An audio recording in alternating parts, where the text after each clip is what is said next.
ఇక్కడ వీళ్ళు మార్గం గుండా వెళ్ళిన వారు, ప్రధాన యాజకులు, శాస్త్రులు ప్రతి ఒక్కరు యేసుప్రభుని కన్నులారా చూచారండి, చెవులారు విన్నారు. కానీ యేసుప్రభుని మాత్రము వినటం మట్టుకు విందురు కానీ గ్రహించలేదు, చూచటం మట్టుకు చూతురు కానీ ఎంత మాత్రం తెలుసుకోలేకపోయారండి.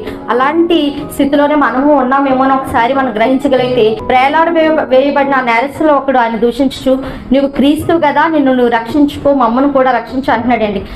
ఇప్పుడు వరకు చూసినట్లయితే అందరూ దూషించారు, ఇప్పుడు చూస్తున్నట్లయితే ఒక నేరస్తుడు మాత్రమే దూషిస్తున్నాడు. మరొక నేరస్తుడికి ఏం కలిగిందండి? రక్షణ వచ్చింది. ఎలా రక్షణ కలిగింది? ఇప్పటి వరకు వీళ్ళు దూషించే దోషంలోనే గొప్ప మాటలు ఉన్నాయండి. నువ్వు రాజువి, నువ్వు క్రీస్తువి, నువ్వు రక్షించుకో, మమ్మల్ని రక్షించు అని చెప్పేసి ఇది ఏదైతే హేళన చేస్తున్నారో ఆ మాటల్లోనూ కూడా ఒక అద్భుతమైన సందేశం ఆ దొంగకి తెలుసుకున్నాడండి.